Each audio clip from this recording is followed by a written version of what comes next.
위주보건방송 청취자 여러분 안녕하세요. 저는 송인서 교수입니다. 올해도 초청해 주셔서 너무너무 감사합니다. 올해 주제는 루터에게 길을 묻다라는 그런 제목으로 우리 청취자님들과 함께 공부하고 또 나눔의 시간을 갖도록 하겠습니다. 오늘이 첫 시간인데요. 오늘 주제는 가리워진 길, 오늘의 세상, 오늘의 교회라는 주제로 함께 이야기를 나눠보도록 할게요. 제가 먼저 우리 청취자님들께 질문을 한번 드려볼게요. 이 신년 특집 방송의 주제 타이틀이 루터에게 길을 묻다예요. 우리가 보통 어느 경우에 이렇게 길을 묻게 되나요? 한번 생각해 보시면 좋을 것 같아요. 제 경우에는 크게 세 가지 경우에 우리가 길을 묻는 경우가 있죠. 처음에 길을 출발할 때, 아예 길 자체를 모를 때, 어디로 가야 될지 모를 때, 그때 길을 묻는 경우가 있겠고요. 두 번째로 처음에는 길을 알고 출발을 했는데 가다가 이 길이 아닌 것 같은데, 내가 길을 잊은 것 같은데, 잃은 것 같은데, 그런 느낌이 들 때 중간에 길을 묻는 경우가 있어요. 그 다음에 세 번째 경우에는 한참 길을 잘 가다가 문득 이런 생각이 드는 경우가 있죠. 내가 지금 맞는 길을 걷고 있는 건가? 이게 내가 원래 계획했던 그 목적지로 인도해 주는 그런 길인가? 이렇게 조금 불안하고 의심이 드는 그런 경우들이 있는데요. 이런 세 가지 경우에 우리가 보통 길을 묻게 됩니다. 제가 오늘 특강을 통해서 그리고 6주 동안 함께 나눌 텐데요. 제 개인적인 생각으로는 오늘 우리 한국교회, 이민교회, 또 기독교인, 우리, 또 내가 좀 길을 잃고 있는 것은 아닌가. 우리가 원래 출발한 길이 지금 맞는 길인가. 내가 올바른 길을 걷고 있는 것인가. 이것을 한번 돌아볼 그런 시점이 되지 않았나 싶어요. 그래서 이 길을, 우리가 걷고 있는 그 길을 우리 개신교회 종교개혁의 출발이라고 할 수 있는 루터에게 함께 묻고자 합니다. 그리고 오늘은 첫 시간으로 가리워진 길이라는 제목, 오늘의 세상, 오늘의 교회라는 주제로 한번 이야기를 나눠보도록 할게요. 제가 이걸 특강으로 생각을 하고 강의 목표를 한번 정해봤는데요. 제가 쓴 강의 목표를 한번 읽어드릴게요. 잘 들어보시면 좋겠습니다. 오늘의 교회와 그리스도인들이 경험하는 어려움은 정체성과 적합성의 상실에서 기인하는 바가 큽니다. 세속화, 물질 만능주의, 소비주의, 상대주의와 무신론적 세계관이 범람하는 현 시대에 교회는 한편으로는 세상과 타협하여 동화되거나 다른 한편으로는 세상으로부터 고립되어서 분리되어 있습니다. 교회와 기독교인이 세상에서 누구로 그리고 어떻게 살아야 하는지에 대한 분명한 방향 제시가 우리 모두에게 절실한 시대입니다.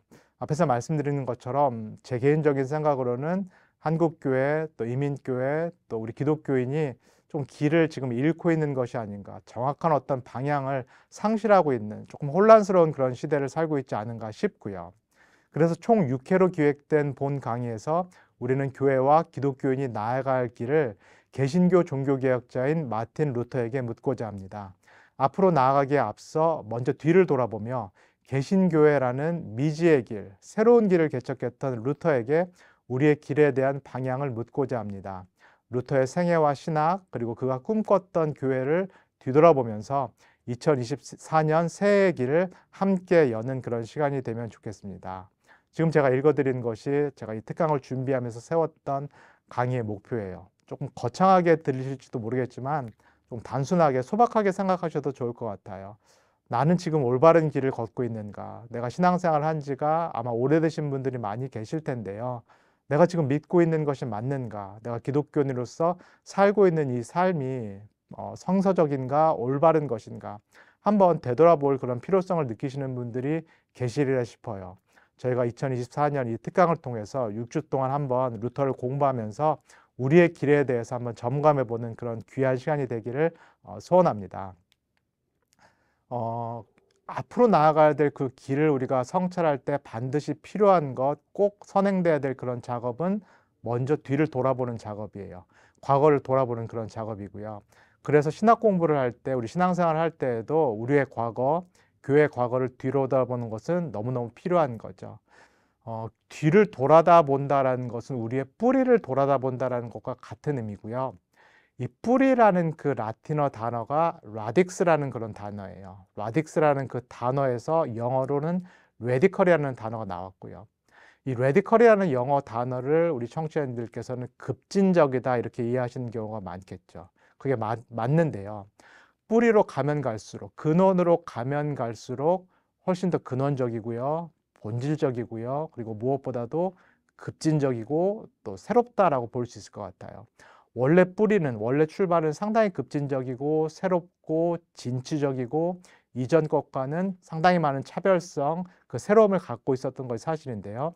이거 시간이 지나면서 어떻게 보면은 조금 희석이 되는 경우가 많죠. 타협이 되는 경우도 많고 심지어는 왜곡이 되고 변질이 되는 경우도 많이 있는데요. 그렇기 때문에 새롭게 길을 걷기 위해서는 반드시 뿌리로 돌아가는 이 라딕스를 다시 찾는 작업이 너무 필요하겠다 싶습니다. 뿌리로 돌아가야지만 원래 우리가 갖고 있었던 새로움이 무엇인가, 원래 우리가 갖고 있었던 그 차별성이 무엇인가, 급진적인 어떤 기독교의 요소는 무엇인가, 이것을 돌아볼 수 있겠죠. 그래서 우리의 뿌리는 무엇인가, 우리의 시작은 무엇인가, 무엇보다도 개신교에 있어서, 우리 종교개혁에 있어서 뿌리라고 할 수 있는 인물은 마틴 루터가 되겠습니다. 마틴 루터, 그리고 그의 신학과 또 그의 사상을 돌아보는 것이 우리가 앞으로 걸어가야 될 길을 찾는 데 있어서도 참 많은 도움이 된다. 그 생각을 우리 청취자님들도 저와 같이 공유를 하시고 6주 동안 이 강의를 들어주시면 너무 감사하겠습니다. 강의 주제를 간단하게 설명을 드릴게요. 오늘 첫 시간은 가리워진 길이라는 제목이고요. 오늘은 오늘의 세상 그리고 오늘의 교회에 대한 모습을 제가 전반적으로 설명을 드려보도록 할게요. 그리고 두 번째 주의 주제는 굽어진 길입니다. 이 교회가 초대교회를 출발을 해서 중세 그 시대로 접어들게 되었고요. 중세 카톨릭 교회라는 것이 만들어지게 되죠. 그리고 중세 교회에서부터 길이 조금씩 굽어지기 시작했어요. 그리고 루터가 등장할 무렵, 이 중세 후기쯤 됐을 때는 결국 교회에 심각한 왜곡 또는 타락, 변질이 일어났고요. 그 대표적인 것이 중세 교회가 판매했던 면죄부가 되겠는데요. 두 번째 시간에서는 그 내용을 한번 제가 설명을 드려보도록 하겠습니다. 그리고 세 번째 주의 주제는 십자가의 길입니다. 루터의 신학을 저희가 보통 이신칭이다라고 이해하고 있는데요.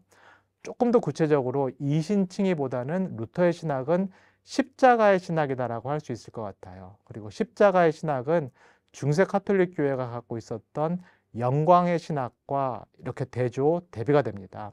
그래서 세 번째 주에는 루터의 이 십자가의 신학에 대해서 제가 집중적으로 설명을 드리겠고요. 그 다음에 네 번째 주, 여러분들께서 많이 아시는 그런 주제가 될 것 같아요.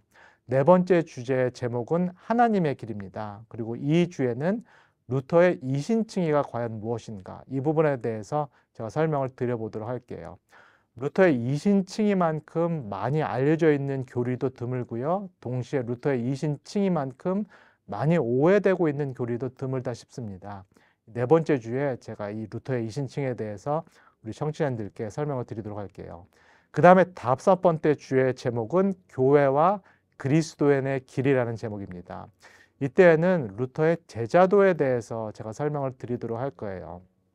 루터의 이신칭의가 너무 강하기 때문에, 너무 이렇게 많이 강조가 돼 있기 때문에 루터의 신학하면은 너무 믿음만 강조돼 있다 이렇게 이해하시는 분들도 많을 텐데요. 사실 그렇지 않습니다. 루터가 신앙 생활이라든가 또 율법이라든가 기독교의 윤리에 대해서도 상당히 많이 강조를 했는데요. 잘 알려져 있지 않은 루터의 이 제자도에 대해서 제가 다섯 번째 주에 강의를 해드리도록 하겠고요. 마지막으로 여섯 번째 주, 그 주의 제목은 걸어가야 할 길입니다. 종합이 되겠는데요. 루터에게 길을 한번 다시 묻도록 하겠어요. 이 6주에 제가 마무리를 하면서 마지막 주차에 전체적으로 종합을 한번 해드리고요. 그 다음에 루터를 뒤돌아보면서 앞으로 한국교회, 한국기독교, 또 우리가 나아가야 할 길에 대해서 함께 고민하는 시간을 마지막 주에 갖도록 하겠습니다. 그래서 제가 우리 청취자님들께 바라는 것은 이 특강을 한 주만 듣고 이렇게 마치시는 것보다는 연속적으로 계속 들어보시면 좋을 것 같아요. 6주까지 연속곡을 보신다라고 생각하시고 드라마를 같이 보신다, 들으신다라는 생각을 하시고 6주 동안 한번 쭉 저와 같이 루터의 신학을 돌아보시면 좋겠고요. 그렇게 된다면은 2024년에 우리가 함께 나아가야 될 그 길, 우리 신앙인으로서 함께 걸어야 될 그 길에 대한 방향이 어느 정도 잡히지 않을까 그런 기대를 하게 됩니다. 루터 신학을 제가 들고 왔는데요. 청취자분들께서 먼저 생각해 보시면 좋을 것 같아요. 마틴 루터라는 그 이름은 다 알고 계시리라 싶어요. 그리고 마틴 루터 하면은 제일 먼저 떠오르는 그런 생각이 무엇인가요?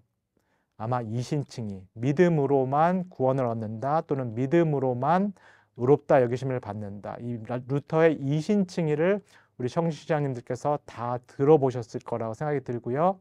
또 어떤 분들께서는 루터의 95개조 반박문, 95개 조항, 면죄부 반박문, 이것도 알고 계신 분들이 많으시리라 싶은데요. 제 개인적인 생각으로는 우리가 루터에 대해서 알고 있는 것은 딱 거기까지가 아닐까 싶어요. 많은 분들께서 루터의 이름 정도만 알고 계시지, 루터의 이신칭의 정도까지 우리가 알고 있는 거지, 사실 루터가 어떤 인물인지, 루터가 어떤 신학을 가르쳤는지, 루터의 삶이 어땠는지, 루터가 무엇을 통해서 교회를 개혁하려고 했는지 우리가 구체적으로 알지 못하는 경우가 많이 있는데요. 여러 가지 이유가 있다 싶습니다. 첫 번째로 루터 교단과 또 루터 교회의 특수성 때문이에요. 저도 그렇고요.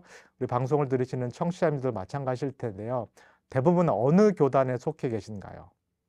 저는 장로교단에 속해 계시고요. 많은 분들도 마찬가지로 한국에서 오셨으면 장로교단에 속해 계시리라 싶고요. 또 감리교단에 속해 계신 분도 계실 테고 침례교단이라든가 뭐 성결교단이라든가 이런 교단에 속해 계신 분들이 많으시리라 싶어요. 그러나 대부분 저희가 본다면은 장로교단 아니면 감리교단, 이 교인들이 우리 가운데 많이 있죠. 루터교단, 내가 루터교인이다 이렇게 생각하시는 분 계신가요? 내가 루터교회에 이렇게 적을 두고 계신 분 계신가요? 아마 거의 없으시리라 생각이 드는데요. 한국에서는 루터 교단이라는 것이 군소교단입니다. 한국 기독교사를 알고 계신 분들은 이미 이제 아실 텐데요. 한국에는 장로교단 또 감리교단이 먼저 들어왔고 루터교단이라는 것은 뒤늦게 들어온 이제 후발 주자, 후발 교단이었다라고 이해할 수 있겠죠. 그래서 아직까지 군소교단으로 남아있는 것이 루터교회인데요. 그렇기 때문에 루터교회라든가 루터교단이라든가 또 루터 신학에 대해서 우리 한국 기독교인들이 거의 잘 모르고 있는 것, 이것이 일반적이다라고 싶고요. 그 다음에 두 번째로는 루터와의 역사적인 거리가 있습니다. 루터가 언제적 인물이죠? 너무너무 오래된 사람인데요. 16세기, 이 1500년대에 존재했던 그런 신학자 또 목회자입니다. 우리와는 500년 이상의 이 역사적인 거리가 있고요. 공간적으로도 거리가 상당히 멀죠. 유럽, 독일이라는 지역으로 한정해서 살았던 인물이 루터이고요. 오늘날 우리가 살고 있었던 그 지역과도 상당히 큰 공간적인 거리가 있습니다. 그리고 앞에서 말씀드렸듯이 우리는 대부분 장로교인 아니면 감리교인 또 다른 교단에 속해 있기 때문에 루터의 교리와는 신학적으로도 차이가 있어요. 우리가 종교개혁의 후예들이다, 우리가 개신교인이다 이렇게 얘기를 하고 있지만 실제적으로는 루터의 교리와는 신학적으로도 어느 정도의 차이가 있다라고 보여지고요. 이렇게 역사적, 공간적 또 신학적인 차이 때문에 우리가 루터를 잘 이해하지 못하는 경우, 루터에 대해서 사실 잘 모르는 경우가 대반이다, 타반사다라고 할 수 있겠습니다. 그리고 세 번째 어려움은 이 루터를 공부하는 그 어려움 자체인데요. 사실 루터가 남겨놓은 그런 글들이 많이 있습니다. 상당한 방대한 루터 저작들, 루터의 원 글들이 남아 있고요.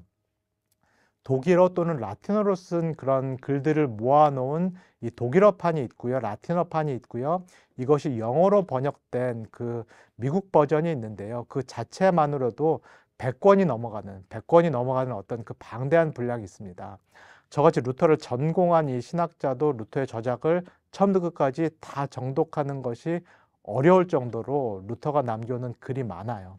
그래서 루터의 신학을 전공자가 아닌 경우에서는 이해하기가 상당히 어렵다. 접근 자체가 상당히 어렵다라고 할 수 있겠죠. 그리고 네 번째 어려움은 루터 신학에 대한 또는 루터에 대한 일종의 선입견, 편견이 우리 안에 있다라는 것을 인정할 수밖에 없다 싶습니다. 앞에서 잠깐 말씀드린 것처럼 루터의 이름은 우리가 다 알고 있어요. 그리고 루터가 이신칭이라는 것을 말했다. 루터가 면죄부에 대해서 반대했다. 그래서 개신교회가 시작됐다. 그 정도를 우리가 알고 있는 것이 사실인데 더 깊이 루터를 이해하지 못하는 경우도 많죠. 제일 문제가 되는 것은 오늘 또 다음 강의들을 통해서 계속 말씀을 드리겠지만은 루터의 신학에 대한 오해입니다. 이 루터의 이신칭에 대한 심각한 오해가 한국교회 또 이민교회에 여전히 있는 것이 사실이죠. 믿음으로만 구원을 얻는다라는 것이 맞는데요. 이것이 지나치게 한쪽으로만 강조가 되다 보니까는 루터가 원래 말했던 이신칭의와도 상당히 어긋난 측면이 많죠. 그래서 믿었기 때문에 마치 구원을 따놓은 당상처럼 여긴다든가, 그래서 행위라든가 윤리가 아예 중요하지 않다라고 생각하는가, 루터가 칭의를 말했기 때문에 성화는 무용지물이라든가 심지어는 불필요하다라고 여기는 마치 구원파 같은 그 이단적인 가르침이 한국교회 또 이민교회에 여전히 남아있는 것이 사실인데요. 이런 루터 신학에 대한 일종의 선입견, 잘못된 이해, 편견 같은 것들이 있기 때문에 우리가 루터를 다시 돌아보는 일, 루터 신학을 제대로 공부하는 일이 우리 개신교인들에게 너무너무 중요하다 싶습니다. 그래서 이번 6주 동안에 저희가 이런 시간을 가져보려고 하고요. 오늘은 제목 자체로 가리워진 길입니다. 길이 있긴 있는데요. 가리워졌고요. 가리워졌기 때문에 우리에게 선명하지 않고요. 그래서 내가 지금 걷고 있는 길이 맞는가? 내가 이 길을 계속 걷는다면 내가 원래 기대했던 그 목적지에 도달할 수 있는가? 이것이 지금 상당히 불안한 그런 시대라고 할 수 있겠습니다. 오늘의 사상, 오늘의 교회에 대해서 제가 전반적으로 한번 진단하는 그런 시간을 갖도록 하고요. 제가 통계 자료를 먼저 한번 소개를 드려보도록 할게요. 2021년 4월에 한국에서 한국갤럽이라는 이 설문조사 단체에서 조사한 그런 통계 자료고요. 한국의 종교인 비율에 대한 그런 통계 자료입니다. 한국갤럽이 1948년부터 이 한국 종교인 비율 이 설문조사를 시행해 왔고요. 대략 10년 주기로 이 설문조사를 해왔어요. 그래서 최근에 나온 것이 2021년 4월 그 어간에 나온 종교인 비율 자료인데요. 지금 한국에 거주하고 있는 한국인 중에서 전체적으로 봤을 때 약 40% 정도가 종교를 갖고 있다라고 보여집니다. 이 40% 안에는 기독교뿐만 아니라 여타 모든 종교를 포함한, 그러니까 종교인들이 40%, 비종교인들, 무종교인들이 약 60%를 차지하고 있다라고 보여지는 거죠. 남성과 여성 비율을 본다면은 여성 비율이 56%로 좀 높은 그 비율을 차지하고 있고요. 이 통계에서 조금 주목해서 저희가 봐야 될 것, 특별히 앞으로의 길을 모색할 때 중요하게 봐야 될 것은 젊은 세대입니다. 19세에서 29세, 즉 20대고요. 그 다음에 30대, 이 비율을 봐야 될 텐데요. 2021년 그 통계 자료를 보면은 20대 그리고 30대에서 종교를 갖고 있는, 기독교를 포함해서 종교를 갖고 있는 비율이 상대적으로 매우 낮습니다. 20대 같은 경우에는 기독교를 포함해서 종교를 갖고 있는 비율이 22%고요. 30대 같은 경우에는 약 30%를 유지하고 있는 거죠. 전체적으로 봤을 때는 특별히 노령층을 이 고령층과 비교해 봤을 때는 20대와 30대 이 젊은 세대가 종교를 갖고 있는 비율이 상대적으로 매우 낮다라고 보여집니다. 이것은 기독교뿐만 아니라 여타 제도 종교 모두에게 위기인데요. 앞으로 이 종교를 갖게 될 또는 왕성하게 종교 활동을 하게 될 이 젊은 세대가 종교를 불필요하게 생각한다. 종교가 필요 없다라고 생각하는 그 비율이 70%가 넘어간다는 거죠. 그러면 앞으로 기독교를 포함해서 종교가 점점 이 쇠퇴할 그런 어떤 징후가 상당히 강력하게 보인다라고 할 수 있겠죠. 20대, 30대 이 탈종교화 현상 또는 무종교화 현상이 상당히 가속화되는 그런 시점이고요. 그 다음에 고령일수록 종교를 믿는 사람들의 그 숫자가 비율이 높아지는 그 상황이죠. 쉽게 말해서 교회가 점점 고령화, 노령화된다라고 볼 수 있겠는데요. 이거는 미래에 이루어질 그런 어떤 현상이라기보다는 지금 현재 교회가, 한국교회도 마찬가지고 이민교회도 지금 당면하고 있는 그런 상황이다 싶어요. 지금 한국교회, 이민교회도 뭐 주일학교라든가 또 중고등부가 없는 그런 교회들이 상당히 많고요. 교회는 대부분 지금 노령화되고 있는, 고령화되고 있는 어떤 그런 상황이다 싶습니다. 이렇다면은 이 앞으로 젊은 세대가 교회에 이렇게 유입되지 않는다면은 교회의 미래도 상당히 불투명하다, 심지어는 암울하다라고 말할 수 있겠는데요. 이 한국인의 종교 분포를 그러면 조금 더 집중적으로 볼게요. 앞에서 제가 종교를 갖고 있는 한국인의 비율이 40%다라고 말씀을 드렸는데 그 40% 안에서 종교 비율이 어떻게 되는가? 개신교를 갖고 있는 비율이 17%고요. 불교를 갖고 있는 비율이 약 16%, 그리고 천주교를 갖고 있는 비율이 약 6%로 나타나 있는데요. 청취자분들이 아시겠지만 천주교의 비율이 지금 추세적으로는 높아지고 있는 그런 상황이고요. 개신교인의 비율은 떨어지고 있는, 낮아지고 있는 그런 상황입니다. 예전에 제가 한국에 있을 때만 해도 뭐 개신교인의 비율이 25%를 넘어설 것이다.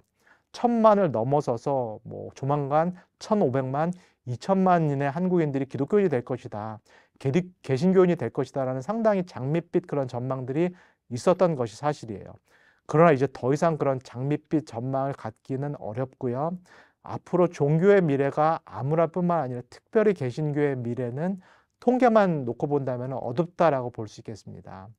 그렇다면 지금 종교를 갖고 있지 않은 그런 사람들, 한국 전체로 봤을 때는 약 60%가 그런데요. 이 사람들에게 이런 질문을 던져봤는데요. 호감 가는 종교가 있는가? 이 사람들이 대답이 61%가 호감 가는 종교가 없다라고 대답을 했습니다. 점점 한국 사회도 이 서구 사회와 마찬가지로 탈종교, 무종교 또는 비종교화되고 있다라고 보여지고요. 지금 종교가 없는 분들이 앞으로 종교를 갖게 될까? 이 부분에 대해서는 상당히 저희가 의구점을 던져볼 수밖에 없는 그런 통계 결과라고 보여지는 거죠. 그러면은 만약에 이 호감 가는 종교가 있다면은 어떤 종교인가라는 질문에 20%의 응답자가 불교를 꼽았고요. 13%의 응답자가 천주교를 꼽았고요. 우리 개신교를 꼽은 응답자는 6%에 불과했다라는 우리에게는 너무너무 절망스러운 비관스러운 어떤 그런 통계 자료가 나왔습니다. 앞으로 아직 종교를 갖고 있지 않은 분들이 앞으로 종교를 가질 어떤 그런 확률이 낮아 보이고요. 만약에 호감 가는 종교가 있어서 선택을 한다면 그 중에서 개신교가 선택될 그런 확률 비율도 통계만 본다면 상당히 낮아 보이죠. 앞으로 우리 개신교의 미래가 어떨까 상당히 비관적이고 암울할 수밖에 없는 그런 통계 자료인데요. 조금 이 자료들을 집중적으로 더 들어가서 볼게요. 그러면은 지금 종교를 갖고 있지 않은 분들이 예전에 신앙 경험이 있는가, 어떤 특정 종교를 가진 적이 있는가, 이 질문에는 종교를 믿은 적이 있다라는 응답이 25%가 나왔어요. 이 얘기는 지금 종교가 없는 분들 중에서 한 75% 경우는 이전에도 종교가 없었던 거죠. 개신교 입장에서는 아직까지 전도 대상자들이 상당히 많다라고 볼 수 있겠죠. 이분들이 이전에 종교 경험이 없기 때문에 이분들에게 개신교를 소개한다면, 기독교를 소개한다면은 이분들이 기독교를 믿을 가능성도 있다라고 보여지는데요. 앞에 통계 자료와 결합해 본다면 그러나 개신교의 호감도가 현재 너무너무 낮기 때문에 이 부분도 저희가 조금 돌아볼 필요가 있겠고요. 그러면 과거에 어느 종교를 믿었는가? 지금 종교가 없지만 과거에 종교를 갖고 계셨다면 어느 종교를 갖고 계셨는가? 개신교를 갖고 계셨던 경우가 58%고요. 불교를 갖고 계셨던 경우가 38%, 천주교에 몸담았던 경우가 약 11%로 조사가 됐습니다. 이 얘기도 저희가 조금 좋게 볼 수 있는 그런 자료는 아닌데요. 왜냐하면은 지금 종교가 없는 분들 중에서 개신교에서 이탈하신 분들이 많다라는 거죠. 개신교에 몸담았는데, 개신교에서 신앙생활을 했는데 개신교를 나왔던 어떤 그런 분들이 여타 종교에 비해서 높다라는 거죠. 개신교에 대한 어떤 신뢰도 또는 개신교에 대한 어떤 충성도가 다른 종교에 비해서도 낮다라고 보여지는데요. 이 부분은 우리가 정말로 귀 기울여서 한번 들어봐야 될 그런 통계 자료다 싶습니다. 그러면은 종교를 지금 갖고 있지 않은 분들 중에서 종교를 믿지 않는 이유에 대한 어떤 구체적인 질문도 나왔는데요. 54%가 관심이 없어서, 그 다음에 19%가 종교에 대한 불신과 실망 때문에, 그 다음에 17%가 정신적인 시간적인 여유가 없기 때문에, 그 다음에 8%가 나 자신을 믿기 때문에 이런 응답을 했다고 해요. 예전에 제가 어렸을 때, 제가 한국에 있었을 때 기억을 더듬어 보면은 종교를 갖지 않는 이유, 뭐 교회생활 또는 신앙생활을 안 하는 많은 이유가 맨 마지막 이유, 나 자신을 믿기 때문이다라는 이유가 많았어요. 쉽게 말해서 내 주먹을 믿지 하나님을 믿냐? 뭐 이렇게 우스갯소리로 말하는 경우가 많았는데요. 지금은 그런 어떤 경향이 완전히 뒤바뀌었다라고 보여집니다. 제일 많은 이유, 기성 종교 또는 제도 종교를 갖지 않는 제일 많은 이유가 관심이 없어서입니다. 54%가 이제는 종교 자체에 대해서, 기독교를 포함해서 종교 자체에 대해서 무관심하다라고 대답을 했는데요. 좀 시대적으로 저희가 정말로 경각심을 느껴야 되는 그런 시대다 싶습니다. 시쳇말로 이런 말이 있죠. 무풀이 악풀보다 더 모하다. 차라리 악풀이 낫다. 이 종교에 대해서, 기독교에 대해서 이렇게 비판을 할 때는 아직 관심이 남아있는 그런 시대고요. 아예 종교에 대해서 무관심한 시대로, 정말로 종교가 이제는 필요 없다라는 그런 시대로 넘어가 버린다면은 기독교 입장에서 상당히 위기의 시대인데요. 지금 많은 사람들이 종교를 갖지 않은 이유가 관심이 없어서라고 표현을 하고 있습니다.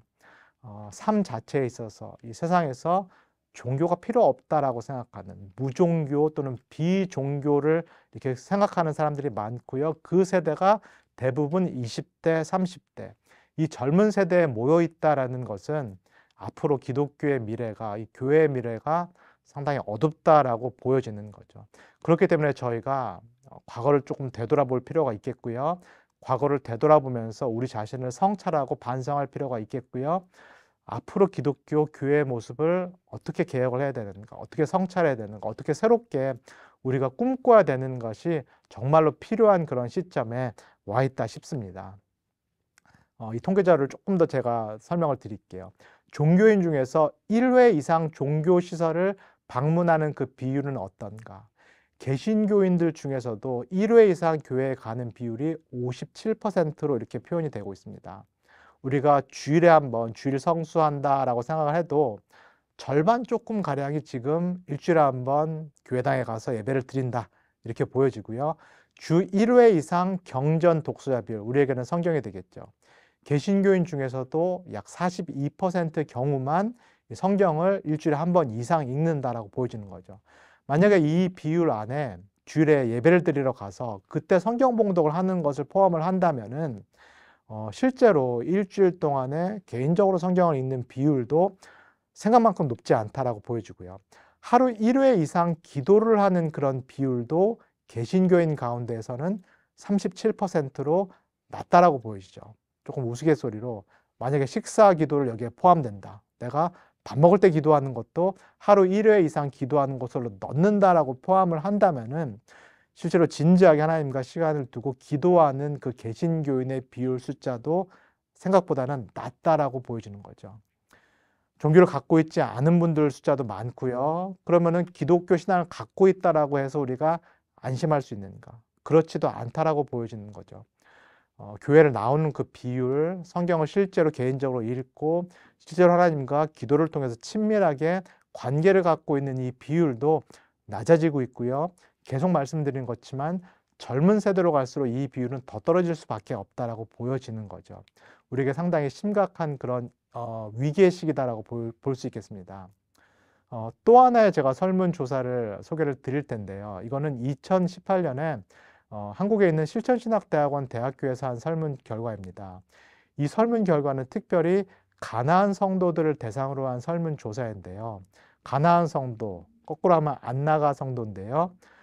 기독교인으로서의 정체성을 갖고 있지만은 정기적인 교회 생활을 더 이상 하지 않겠다라고 스스로 결정한 그런 그룹이 되겠죠.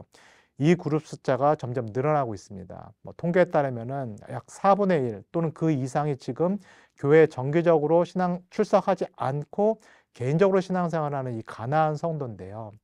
이 가나안 성도가 이런 신앙생활을 하는 그 이유들에 대한 조사를 했습니다. 왜 가나안 성도가 되기로 자발적으로 결정했는가?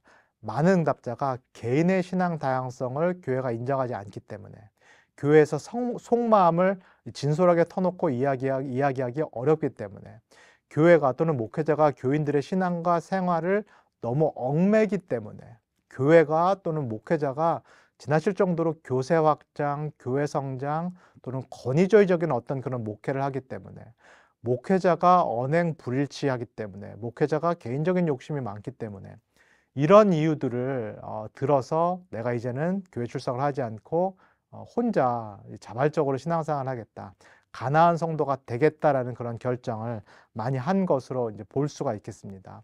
이 추세도 앞으로 계속 이렇게 진행된다면은 가나안 성도들의 추세도 늘어날 수밖에 없겠고요. 가장 최근의 통계 자료를 한번 제가 소개해 드릴 텐데요. 2023년에 한국 목회자협의회에서 한국 기독교 분석 리포트를 발표를 했습니다. 특별히 개신교인이 아닌 경우에 한국 교회를 어떻게 보는가 그 설문을 했는데요. 62.3%가 여전히 한국 교회 또 개신교는 이 한국에서 대사회적 영향력이 있다라고 이렇게 얘기를 했습니다. 더 중요한 것은 그러면 한국 교회가 긍정적인 영향을 미치고 있는가, 부정적인 영향을 미치고 있는가 이 질문일 텐데요. 한국 교회가 대사회적 역할 수행에 있어서 긍정적인 역할을 수행하고 있는가라는 질문을 구체적으로 던졌을 때에는 82.3%가 아니오라는 그런 대답을 했다라고 해요. 한국 교회가 개신교가 여전히 한국 사회에서 많은 영향력을 갖고 있다, 권위를 갖고 있다라고 보는데 문제는 그 영향력 자체가 부정적이라는 거죠. 한국 교회가 한국 사회에서 부정적인 영향을 끼치고 있다. 이 한국 교회에 대한 신뢰도가 사실 매우 낮다라고 볼 수밖에 없겠고요. 그러면은 개신교인이 아닌 입장에서 한국 교회가 어떤 문제를 해결해야 되는가? 많은 응답자가 목회자의 사리사욕이라든가 이기심이라든가 권위주의를 내려놔야 된다. 그리고 지나칠 정도로 강한 교회 중심주의, 이 개교회 중심주의를 내려놔야 된다. 그 다음에 이웃 종교에 대한 너무 지나칠 정도의 배타적인 그 태도를 고쳐야 된다. 양적 팽창과 외형만을 중시하는 어떤 그 태도도 바꿔야 된다. 교단뿐만 아니라 교회 분열의 그 상황도 한국 개신교회가 해결해야 된다. 이런 과제들을 이 비기독교인들이 개신교인들에게 지금 제시했다라고 볼 수 있겠습니다. 제가 조금 여러 통계 자료를 통해서 좀 부정적인 어떤 이야기들을 많이 전해드렸는데요. 왜 그럴 수밖에 없다라는 것을 조금 이해해 주시면 좋을 것 같아요. 이 특강도 어떻게 보면은 앞을 지금 현재를 저희가 성찰을 하고 앞을 저희가 지금 만들어야 되는 개척해야 되는 어떤 그런 상황인데요. 그 작업을 하기 위해서는 반드시 뒤를 돌아보는 그리고 비판적으로 돌아보는 작업이 반드시 선행돼야 된다. 그렇지 않고서는 오늘의 우리 모습을 정확히 진단하기가 어렵고요. 앞으로의 길을 우리가 설계하기도 어렵다 싶습니다. 말씀드린 대로 제가 여러 통계를 통해서 말씀드린 대로 지금 한국교회, 이민교회, 한국개신교회는 위기입니다. 전체적으로 탈종교화 현상, 비종교화 현상이 가속화되고 있고요. 개신교회 숫자는 감소하고 있고요. 교회는 노령화되고 있습니다. 그리고 가난한 교인의 숫자는 증가를 하고 있고요. 교회 안팎으로 이 기독교 관련 이단 수들의 증가도, 이단들의 어떤 수도 기하급수적으로 증가하고 있는 그런 상황. 그리고 개신교의 이 대사회적인 신뢰도는 또 마찬가지로 너무 빠른 속도로 추락하고 있는 그런 상황입니다. 그리고 이런 상황에서 교인들은 문화적이고 명목상의, 즉 이름뿐인 기독교인들도 많은 그런 상황인데요.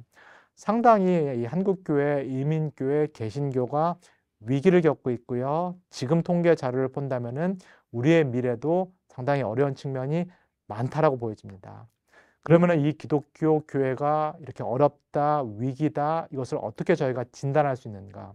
제 개인적인 진단이긴 한데요. 저는 크게 두 가지 위기, 두 가지 지금 도전에 직면해 있다라고 봅니다. 첫 번째는 한국교회, 개신교의 정체성의 위기이고요. 두 번째는 교회의 적합성의 위기입니다. 세상이 너무너무 급속하게 빨리 변화하고 있고요. 이 빨리 변화하는 그 사회 속에서 교회가 길을 잃었고 우리가 누구인지 정체성이 상당히 흔들리고 있는 그런 상황입니다. 한편으로는 이 교회, 기독교의 정체성을 지키기 위해서 고립되는 측면이 강하죠. 세상 전체를 타락한 곳으로 보거나 악하다라고 보고 그래서 세상에 대해서 교회가 문을 걸어 담그는 마치 교회를 노아의 방주처럼 여기는 그래서 배타적이고 고립적으로 어떤 이렇게 후퇴하는 방식으로 교회가 방향을 취하는 경우가 있죠. 이것이 큰 정체성의 어떤 위기다라고 볼 수 있겠고요. 두 번째 위기는 적합성의 위기인데요. 앞에서 제가 통계 자료를 통해서 설명을 드린 것처럼 점점 세상은 교회뿐만 아니라 기독교뿐만 아니라 종교 자체가 사회에서 필요 없다라는 그런 인식이 팽배해지고 있습니다. 교회가 점점 세상에서 할 일이 없어진다라는 그런 의식이 강해지고 있는데요. 이런 의식이 강해지다 보니까는 교회가 세상을 위해서 무슨 일을 해야 되는가? 교회가 어떻게 세상과 조금 호흡을 할 수 있을까? 문화적으로 발을 맞출 수 있을까? 이런 시도들을 하게 되는 거죠. 그래서 한편으로는 교회가 사회사업이라든가 사회복지기구 같은 그런 역할을 하는 경우가 많고요. 교회가 문화적으로 사회와 소통하다 보니까는 문화적인 요소, 세속적인 요소들을 많이 받아들이는 경우가 많죠. 이렇기 때문에 교회가 정체성을 잃어버리고 이 세상과 타협하거나 심지어는 세상과 동화되는 경우가 많이 발생하는데요.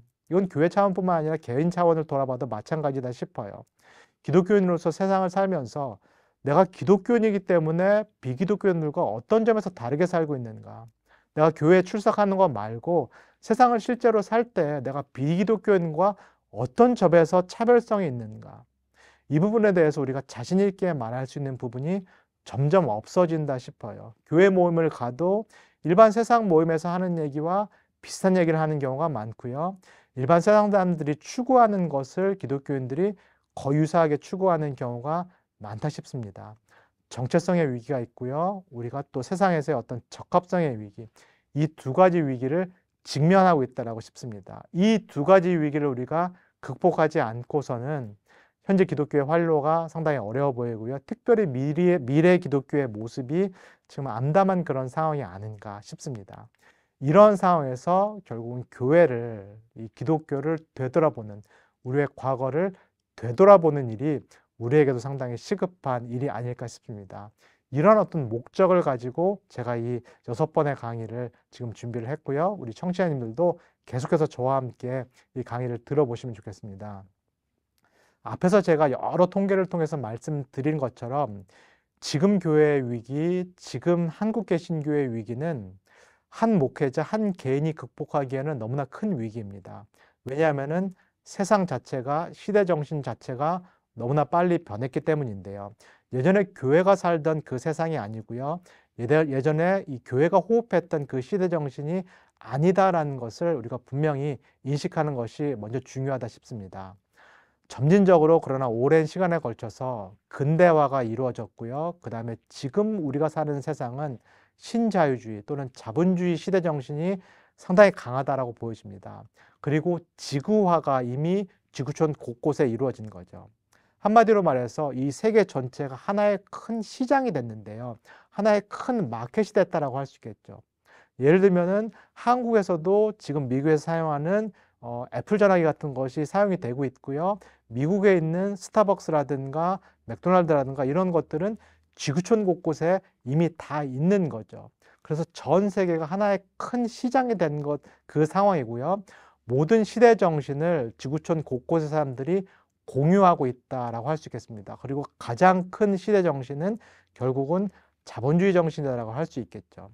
그리고 이 시대 정신 가운데서 우리가 우리 스스로를 인식하고 있는, 우리가 누구인가를 인식하고 있는 그 생각도 많이 바뀌었죠. 예전에는 우리가 국민이다라고, 우리가 어느 국가에 속해 있다라는 이 국민이다라는 그 인식이 우리 정체성의 가장 밑바닥엔 가장 기본적인 그런 인식이었다라고 할 수 있겠죠. 제가 며칠 전에 어떤 정치인의 연설을 들었는데 새로 취임을 하는 그 정치인의 연설도 이제는 국민이라는 단어를 더 이상 사용하지 않더라고요. 동료 시민이다라는 그런 단어를 사용하는데요. 이 시민이라는 단어가 어떻게 보면 오늘날 우리가 일반적으로 우리를 인식하는 정체성을 표현하는 그 단어다 싶습니다. 이제는 이 집단을 말하는 국민에서 우리는 개인 또는 시민으로서 우리 자신을 인식하고 있죠. 국가에 단순히 순종하거나 복종하는 어떤 그런 사람으로서 우리 자신을 인식하는 것이 아니라 우리가 주체로서 한 개인으로서 시민으로서 인식을 하고 있고요. 말씀드린 대로 시대 전체를 지배하는 정신은 자본주의 정신이다 보니까는 우리 시대 전체를 일종의 소비 사회로 인식을 하고 있고요. 우리 자신을 소비자, 소비 주체로 인식하는 것이 우리의 의식 가운데 또는 무의식 가운데 깊이 자리 잡고 있다라고 볼 수 있을 것 같아요. 나는 기독교인이기 때문에 나는 기독교인으로서의 정체성을 강하게 갖고 있다. 이렇게 생각하시는 우리 청취자님들도 계시리라 싶어요. 그러나 우리가 한번 솔직하게 생각해 보도록 하겠습니다. 우리가 기독교인으로 정체성을 갖고 있지만 그러나 벗어날 수 없는 또 다른 정체성은 소비자로서의 정체성이죠. 우리가 내심 꿈꾸고 있는 것, 바라고 있는 것들 중에 하나도 내가 소비자로서 마음껏 소비를 해보고 싶다. 소위 말로 돈 걱정을 하지 않고 내가 마음껏 한번 소비를 해보고 싶다라는 그 생각, 그 욕망을 저도 갖고 있고요. 우리도 모두 갖고 있다는 것을 부인하기는 어렵겠죠. 우리가 소비사회 주체로서 이 세상을 살고 있는 것도 사실입니다. 우리가 더 이상 국민이 아니라 주체요, 시민이요, 또는 소비자로서라는 인식을 갖고 있기 때문에 더 이상 우리가 제도 종교에 이렇게 머물지 않는 경우도 많죠. 많은 경우에 있어서 가나안 교인도 비슷한 어떤 현상이라고 보여지고요. 제도 종교에 속해 있기보다는 개인적으로 어떤 영성 생활을 하는 거, 신앙 생활을 하는 경우도 서구 사회는 상당히 많죠.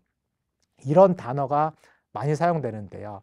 spiritual but not religious. 나는 어떤 영성적인 어떤 종교 생활을 하고 있는데 제도 종교에는 속해 있지 않다. 나는 어떤 신비한 경험, 영적인 경험을 여전히 추구하고 초월적인 세계를 추구하는데 그럼에도 불구하고 나는 교회와 같은 제도 종교에는 더 이상 속하고 싶지 않다라는 어떤 이런 흐름이 이 서구 사회에는 또 특별히 가나안 교인 같은 현상을 통해서 나타나고 있다 싶습니다. 말씀드린 대로 어떤 개인이 지금 극복하기에는 너무너무 어려운 그런 시대 상황, 어떤 개교회가 극복하기에는 너무너무 어려운 그런 현실을 우리가 직면하고 있다라고 할 수 있겠습니다. 시대 전체가 바뀌었는데요. 사회 전체가 바뀌었는데요. 여러분께서 아실 수 있겠어요. 한병철이라는 지금 독일에서 거주하고 있는 철학자가 피로사회라는 책에서 이런 표현을 했습니다. 제가 그 글을 한번 읽어드릴게요. 시대마다 그 시대에 고유한 주요 질병이 있다. 21세기의 시작은 병리학적으로 볼 때 박테리아적이지도 바이러스적이지도 않으며 오히려 신경증적이라고 규정할 수 있다. 신경성 질환들, 이를테면 우울증이라든가 주의력 결핍 과잉 행동장애라든가 경계성 성격장애라든가 소진증후군, 번아웃 증후군 등이 21세기 초에 병리학적인 상황을 지배하고 있는 것이다. 이들은 외부로부터 들어오는 전염성 질병이 아니라 경색성 질병, 즉 안에서부터 발생하는 질병이며 면역학적 타자의 부정성이 아니라 긍정성의 과잉으로 인한 질병이다.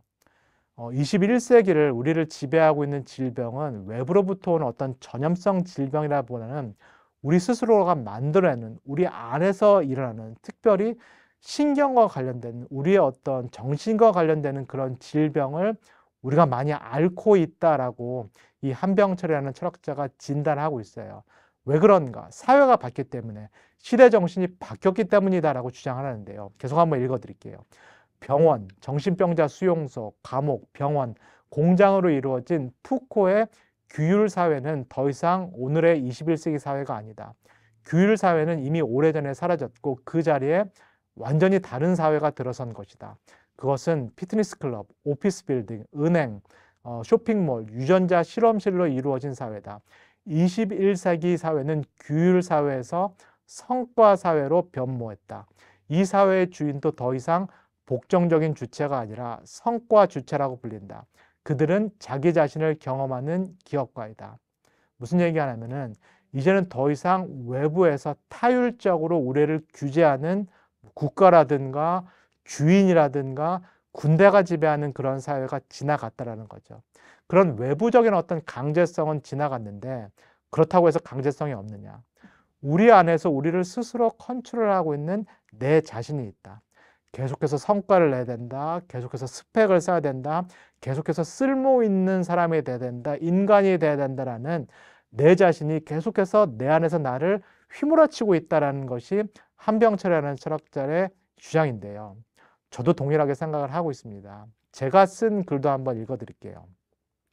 세상살이에서 타인에게 좋은 인정과 평가를 받는 것이 성공과 실패를 결정한다는 것을 어려서부터 체득한 현대인들은 늘 타인의 시선을 의식하면서 살아간다. 현대인의 곤궁은 타인뿐만 아니라 자기 자신도 무의식적으로 늘 스스로를 평가하고 있다는 사실에 있다. 내가 과연 지금 잘하고 있는 것인가? 과연 이만큼에서 좋은 평가와 인정을 받을 수 있을까? 지금보다 남들보다 더 노력해야지만 인정받을 수 있지 않을까라는 생각이 머릿속을 떠나지 않는다. 외부로부터 뿐만 아니라 자신으로부터의 인정과 평가에 대한 염려와 불안 때문에 현대인은 쉬어도 쉬는 것이 아니다. 현대사회는 그렇기 때문에 피로사회다. 말씀드린 것처럼 외부에서 우리를 평가하고 인정하는 사람이 있다기보다는 이제는 내 자신이 스스로 아무도 그렇게 말하고 있는데 내 자신을 평가하고 인정하고 있다는 거죠. 내가 이 사회에서 어떤 중요한 기여를 하고 있는가? 내가 이 사회에서 잉여 인간이 아니라 쓸모 있는 그런 역할을 하고 있는가? 그리고 심지어는 그 기준이 너무너무 내 자신이 만들어 놓은 기준이 높기 때문에 내 자신을 만족하지 못하면서 신경적인 어떤 그 질병을 앓고 있는 경우가 많죠. 우울증이라든가 불안감이라든가 이런 것들은 내 안에서 만들어진 경우가 상당히 많은데요. 이렇게 시대 정신이, 이렇게 사회가 상당히 급속도로 빨리 변화하고 있다. 그리고 제 개인적인 평가로는 교회가 이 시대 정신을 지금 정확히 인식하지 못하고 있는 측면. 세상은 너무너무 빨리 변해왔는데 교회라든가 또 우리 개신교회는 아직 이 시대 정신을 정확히 인식하고 따라잡지 못하고 있는 그런 시점이 아닌가 싶습니다. 우리가 사는 오늘의 세상, 기독교인들도 발을 담고 있는 그 세상인데요. 이렇게 정의할 수 있을 것 같아요. 앞에서 계속 통계 자료를 통해서 말씀드린 것처럼 탈종교 사회이고요. 너무나 빠르게 무종교 사회로 들어가고 있습니다. 한마디로 세속 사회인데요. 더 이상 신 또는 하나님이 필요 없다. 과학이라든가 의학이라든가 무엇보다도 돈을 통해서 거의 대부분의 문제가 인간의 힘을 통해서 해결할 수 있다라는 어떤 그 자신감이 넘치는 사회가 오늘날 우리가 사는 그런 세상이다라고 할 수 있겠고요. 말씀드린 대로 그러나 동시에 오늘날 사회는 무엇보다도 성과 사회입니다. 그리고 이 성과를 내야 된다라는 이 부담감은 외부보다는 내부에서 우리가 스스로 만들어내고 있다. 그렇기 때문에 남들이 봤을 땐 너무너무 잘하고 있던데 남들이 봤을 때는 충분한 스펙을 갖고 있음에도 불구하고 자신이 만족을 못해서 늘 피로감을 느끼는, 불안감을 느끼는 사회를 우리가 살고 있다라고 볼 수 있겠죠. 이제는 하나님이 아니라 이 개인이, 내 자신이 마치 하나님처럼 내 삶을 운영해야 될 것 같은 그런 부담감을 느끼고 있는 사회가 오늘의 세상이다라고 할 수 있을 것 같아요. 그래서 오늘을 사는 현대인들을 저는 하나님 없는 세상에서 마치 하나님처럼 살아가야 되는 그 무거운 짐을 지고 가는 그 개인이다라고 인식을 하고 있어요. 그리고 오늘날 많은 현대인들이 추구하는 것은 자유입니다. 자유라는 단어가 오늘처럼 많이 쓰이는 그런 시대가 없는데요. 여기서 말하는 자유는 주체로서의 그 자유가 되겠죠. 나는 외부에서 나를 이렇게 규제하거나 강압하는, 심지어는 그가 교회가 됐던 목회자가 됐던 나를 이렇게 강압하는 그 강제성이 없었으면 좋겠다라는 그 자유를 많은 현대인들, 특별히 젊은 세대들이 추구하고 있죠. 앞으로 계속 말씀을 드리겠지만 루터 신학에 따르면은 이러한 어떤 태도를 반율법주의다라고 말할 수 있겠는데요. 이렇게 개인의 자유를 강조하다 보니까는 이 개인의 자유가 궁극적으로 추구하게 되는 것은 쾌락이 될 수밖에 없겠습니다. 일종의 극단적인 쾌락주의가 현대의 큰 시대 정신의 하나다라고 볼 수 있겠고요. 그러나 또 다른 한편으로는 우리가 성과 사회를 살고 있기 때문에, 그리고 이 인정과 평가라는 것은 우리 내 자신 안에서 만들어지고 있는 어떤 그런 기준이기 때문에 또 한편으로는 우리 스스로 만들어내는 그 기준, 루터 신학에 따르면 우리 스스로 만들어내는 그런 어떤 율법이 우리를 이렇게 옥매이고 있다는 거죠. 다른 사람들이 보기에는 너무너무 잘하고 있지만은 내 자신이 봤을 때는 이 정도 가지고 될까? 이 정도 가지고 내가 경쟁할 수 있을까? 이 정도 가지고 내가 좋은 사람이라는 평가, 능력 있는 사람이라는 인정을 받을 수 있을까? 이런 불안감이 우리를 이렇게 휘몰아치고 있다는 거죠. 그리고 이 율법주의라든가 성과주의에 오래 머물게 된다면 결국은 피로할 수밖에 없고요. 번아웃 될 수밖에 없고요. 지칠 수밖에 없고요. 내가 성과를 내지 못하게 된다면은 내가 쓸모없다라는 생각을 하게 되면서 허무주의로 빠질 그런 위험성이 있습니다.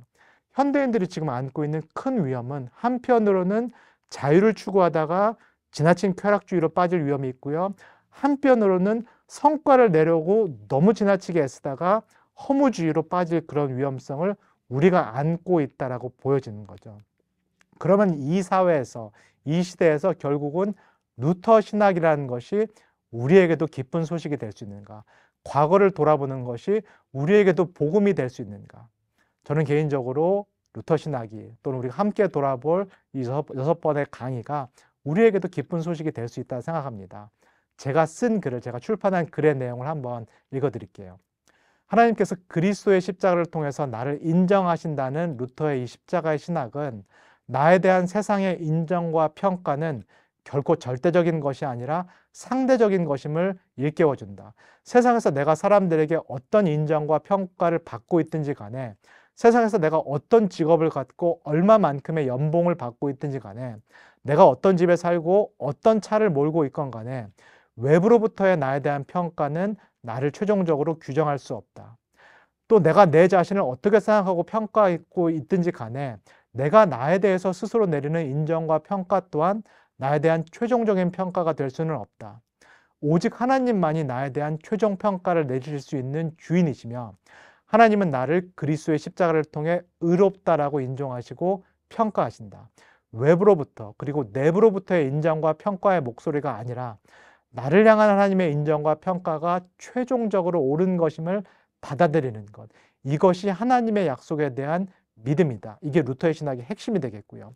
믿음은 우리를 인정과 평가라는 감옥으로부터 구원하며, 즉 자유케 하며, 이제 우리로 하여금 자기 자신이 아니라 이웃을 위한 삶을 살도록 이끈다. 제가 이 강의를 통해서 6번의 강의를 통해서 지금 읽어드린 내용들을 계속해서 반복해서 좀 풀어서 설명을 해드리도록 할게요. 루터의 신학이 오늘날 우리에게도 자유를 줄 수 있는 그 복음이다 싶고요. 특별히 미래를 설계하는 이 시점에서 우리에게도 길잡이가 될 수 있는 그 충분한 힘이 있다라고 개인적으로 믿고 있습니다. 계속해서 강의를 통해서 반복드릴 두 성서 구절을 읽어드리고 오늘 첫 강의 마치도록 할게요. 로마서 1장 17절입니다. 하나님의 의가 복음 속에 나타납니다. 이 일은 오로지 믿음에 근거하여 일어납니다. 이것은 성경에 기록한 바 의인은 믿음으로 살 것이다 한 것과 같습니다. 루터가 말한 대로 믿음이 하나님 앞에서 우리를 의롭다 여김을 받을 수 있는 유일한 근거가 되고요. 이 믿음이 우리를 자유케 할 텐데요. 요한복음 8장 32절입니다. 그리고 너희는 진리를 알게 될 것이며 진리가 너희를 궁극적으로 자유롭게 할 것이다. 이 두 구절, 로마서 1장 17절, 요한복음 8장 32절 말씀을 우리 청취자님들께서 계속해서 기억해 주시면 좋겠습니다. 오늘은 이 루터에게 길을 묻다 첫 시간, 가리워진 길, 오늘의 세상, 오늘의 교회에 대해서 저희가 이야기를 나눴고요. 다음 시간부터 본격적으로 루터의 신학에 대해서 우리가 함께 공부해 보도록 하겠습니다. 오늘 방송 들어주셔서 감사하고요. 다음 시간에 뵙도록 하겠습니다. 감사합니다.